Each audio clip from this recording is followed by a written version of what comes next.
7 things older adults regret not doing sooner. You know, there comes a moment in life, not loud or dramatic, but quiet, almost like a whisper. It sneaks in while you're folding laundry or standing by the window with your morning coffee.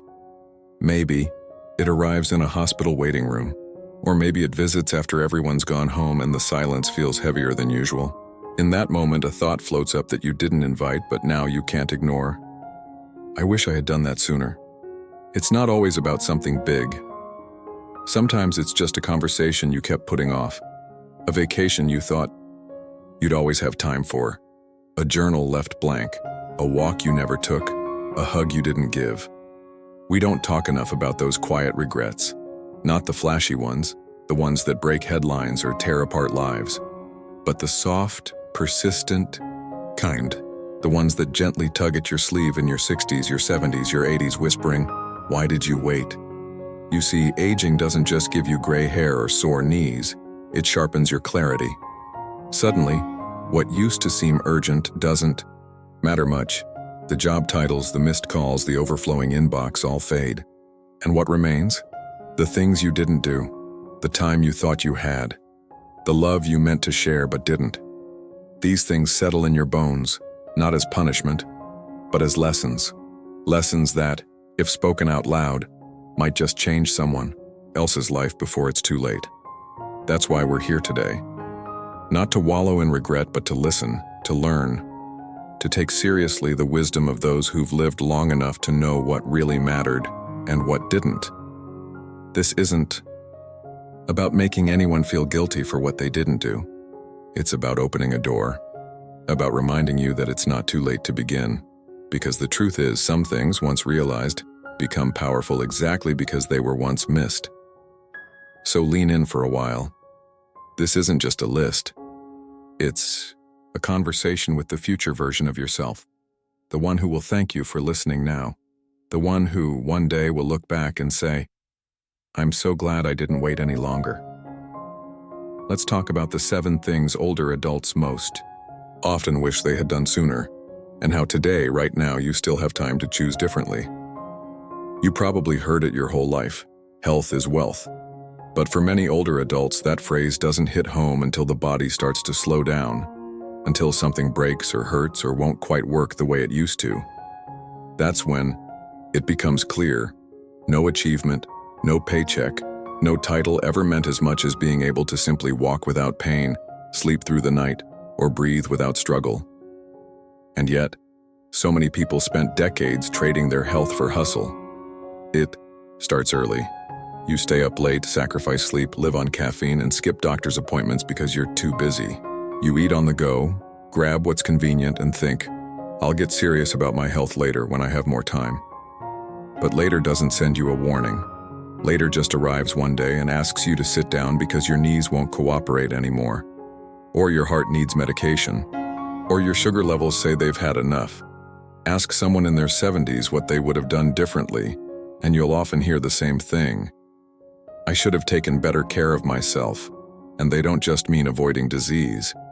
They're talking about presence, about having the energy to play with their grandkids, to travel without worry, to simply get out of bed with a body that says yes instead of maybe.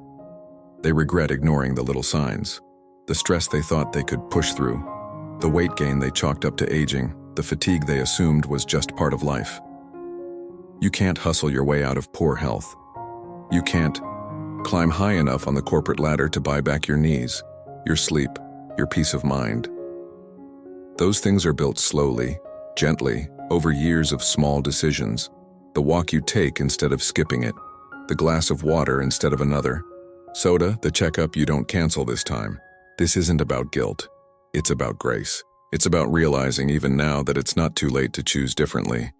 Maybe you can't undo the stress you put your body through in your 30s or 40s, but you can listen to it now. You can rest now. You can eat with love, move with purpose, and treat your body not like a machine but like a friend who's been asking for your attention for years. Because at the end of it all, no one regrets being kind to their body. They only regret waiting so long to do it. There's a strange thing about love. We feel it so deeply, but we assume people just know. You loved your parents. You loved your spouse. You loved your children. But you were busy, or tired, or raised in a time when those words didn't come easy. Maybe you thought showing up was enough. Maybe you thought doing the right thing would speak louder than words ever could. But here's what so many older adults come to realize. People need to hear it. They need to hear, "I love you." Not once. Not just on birthdays or at weddings, or during hospital stays. They need it often, casually, meaningfully, spoken out loud like it matters because it does. So many regrets come in the silence between people. You'd be surprised how many seniors sit quietly and say, "I wish I had told them more." Told their father who passed without ever hearing it clearly. Told their daughter who now lives halfway across the country. Told their spouse who always knew, but maybe still needed to hear it again, especially on the hard days. Love, left unspoken, can feel like love undone. And the saddest part? We often think we have time. We wait for the right moment, the perfect setting, or for the other person to say it first. But life doesn't always offer perfect timing. Sometimes it gives us just one last conversation, and we don't realize it's the last until it's already behind us. But here's the beauty. You don't have to wait anymore. You can pick up the phone today. Walk into the next room. Look into someone's eyes and say the words that your older self won't regret. You can write a letter, leave a voicemail, whisper it before bed. You don't have to be poetic. You just have to be present. Love isn't weakened by repetition. It's deepened, cemented, remembered. And if you're thinking, "Well, they know I love them," say it anyway, because if there's one thing most people wish they had done more often, it's not making more money or giving more advice.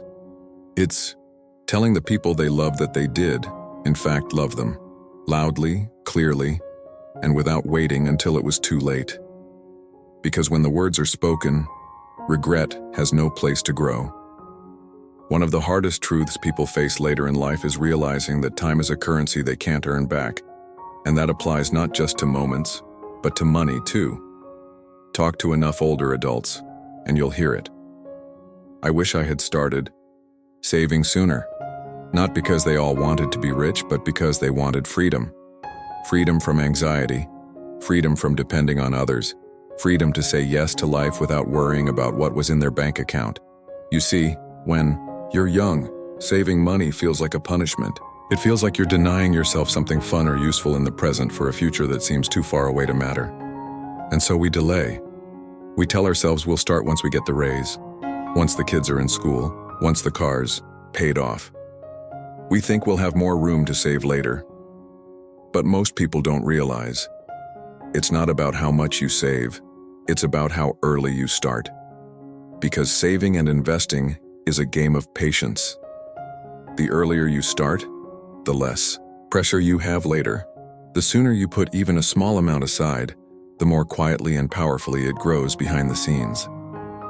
So many older adults now live with the tension of just getting by. And it's not because they were irresponsible. It's because no one taught them differently. No one told them how compound interest worked or how inflation eats at your savings if you just let it sit. No one warned them that retirement isn't just about age, it's about preparation. But here's what they also say, and this matters. I wish I had invested in myself too. That means taking a course, learning a skill, building something, small on the side, not just for money but for meaning. The regret isn't only financial, it's emotional. They regret not building a life where money supported their dreams instead of restricting them. This isn't about guilt, it's about awareness. If you're listening now and thinking it's too late, I promise you it's not. The best time to plant a tree may have been 20 years ago. But the second best time, it's always today. Start small, start simply, but start. Because one day, your older self will either breathe a sigh of relief or quietly whisper, "If only I had begun just a little earlier." If you could sit across from your 80-year-old self and ask them what they carried too long, you might be surprised by their answer. It won't always be about missed chances or unachieved goals. More often, it's about the weight they didn't need to carry, grudges and guilt. We think we're strong when we hold on to our anger. We believe we're protecting ourselves by refusing to forgive. We think we're being responsible by carrying guilt like a badge, punishing ourselves quietly for what we did or didn't do. But here's the truth. Those things don't make us strong. They make us tired. Many older adults say this plainly. I wasted so much time being mad. Mad at a sibling over an inheritance. Mad at a friend who disappeared in a hard season. Mad at a parent who didn't love the way they needed. And somewhere along the way, the details of what happened fade, but the bitterness remains. And that bitterness? It calcifies. It numbs joy. It keeps you stuck. And guilt? That one's even trickier. Some people carry guilt over things that happened decades ago. A decision they made when they didn't know better. A moment they should have spoken up but didn't. A person they hurt, even unintentionally, and instead of healing, they built walls. They told themselves they didn't deserve peace, and so they denied themselves the very thing they needed most, forgiveness, both given and received. But if there's one thing age teaches with certainty, it's this. Life is too short to stay angry, and too precious to stay ashamed. Letting go isn't about saying what happened was okay. It's not about pretending it didn't hurt. It's about choosing peace over poison. It's about realizing that you can live the rest of your life defined by pain, or you can set it down and walk lighter. Some wounds will never be forgotten, but forgiveness isn't forgetting, it's freeing. And when you let go, you don't erase the past. You just stop letting it decide your future. So ask yourself, who do you need to forgive? What do you need to forgive in yourself? What burden have you carried so long it feels like part of who you are? But deep down you know it's not? Let this be the year you put it down. Because peace isn't found in a perfect past. It's found in a present where you stop holding your breath. And finally exhale. It's amazing how many people dream of seeing the world, and then wait until the very end of their working years to start packing. Traveling doesn't always mean crossing oceans or climbing mountains. Sometimes it's as simple as taking the long way home, visiting a nearby town you've never explored, or just stepping outside your routine to feel something different.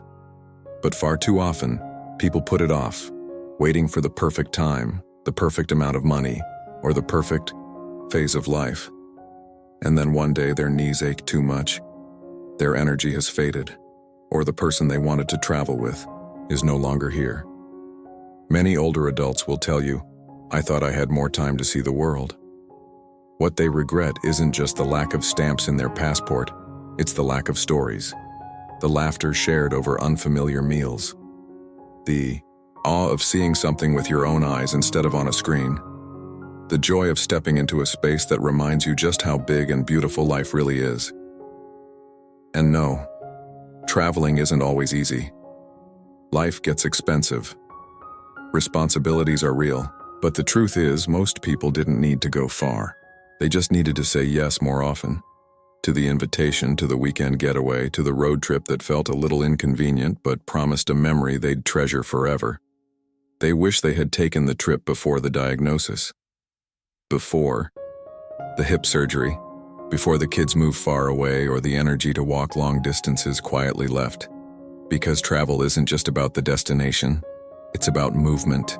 About curiosity, about remembering that there's still so much life left to discover, outside your front door and inside your spirit. So if you're waiting for the perfect time, this is your sign. Go while you can. Go even if it's small. Go even if it's local. Take the train, take the car, take your own 2 feet, just go. One day you'll look back and realize that some of the best parts of your life happened not when you stayed put, but when you said yes to movement. You don't have to cross the world to feel alive. Sometimes you just have to cross the street. Somewhere along the line, many of us learned that doing what we love should be saved for later. After the bills are paid, the kids are raised, the real work is done. And so, passion became a luxury. Something you squeezed into weekends, or gave up altogether in the name of practicality. But you know what older adults regret more than failing at a dream? Never giving themselves permission to try.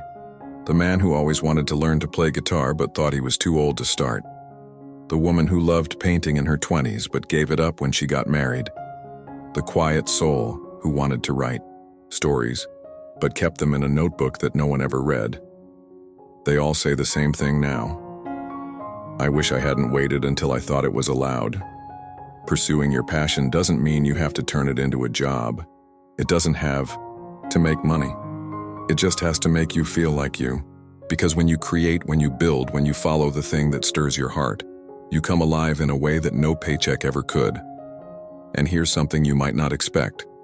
Many older adults do eventually return to their passions, but they wish they had done it sooner, when they had more energy, more years to enjoy it, more chances to share it with the world. Because it's not about being great, it's about being you. If you love gardening, paint your yard with flowers. If you love singing, sing. If you love baking, fill your kitchen with the smell of fresh bread. If you love helping people, find one person and help them. If you don't know what your passion is, try everything until something clicks. Life isn't meant to be lived on mute. You are not too old. It is not too late. And your joy is not selfish. It is necessary. Don't let fear or other people's opinions keep you small. Don't wait for retirement or permission or the stars to align. Do the thing now. Because no matter your age, the moment you start doing what you love, you are already winning. And one day, when you look back, you won't regret failing. You'll only regret that you let the music inside you go unheard for so long. Here's something no one tells you when you're young. The best parts of life don't announce themselves. They don't come with fireworks. They don't show up on stage. They don't always look like milestones. They sneak in during the ordinary, the everyday. And the older you get, the more you realize that it wasn't the big moments that made your life beautiful. It was the small ones.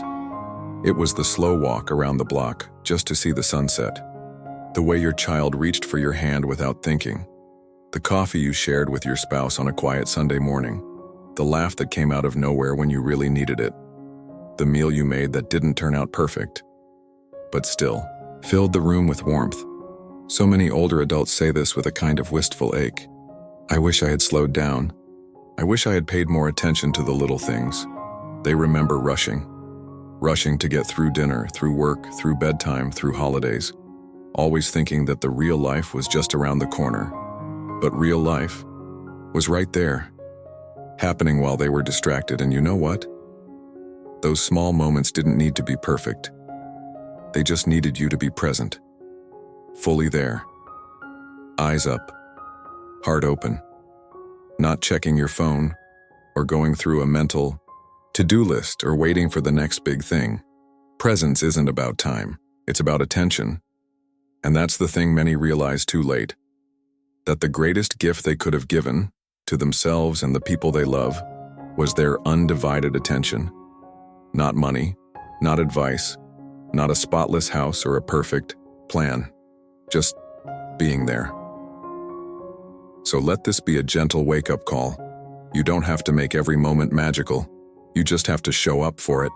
Because one day, you'll look back and realize those little things, they weren't little at all. They were your life. Regret is a strange teacher. It doesn't shout, it whispers. It doesn't always arrive when you're expecting it. Sometimes it waits until the kids are grown, the house is quiet, the mirror shows someone older than you feel inside. And then it comes softly but surely asking, why did you wait? But regret doesn't have to be the end of your story. It can be the beginning of a new chapter, a wiser chapter, a braver one. The truth is, you're not too late. You're not too old. And your life is not done giving you chances. You can start prioritizing your health today with one walk, one good meal, one full night of sleep. You can say, I love you, before the day ends, and mean it. You can open a savings account or dust off a forgotten dream and give it one more shot. You can let go of the anger that's weighing you down and forgive, not for them, but for you. You can book the trip or explore the unknown, even if it's just a new street in your neighborhood. You can pick up the paintbrush, the pen, the garden gloves, and do something just because it brings you joy. And you can stop right now and look at the person you're with or the sky outside your window and say, this matters. I'm here. Because that's what life asks of us. Not perfection, but presence. Not endless planning, but bold beginnings. If you've been waiting for permission to begin again, here it is. Your future self is watching, and they're rooting for you. Let them look back one day and smile, not because you got everything right, but because you finally stopped waiting and started living. You're not done yet, and you never were.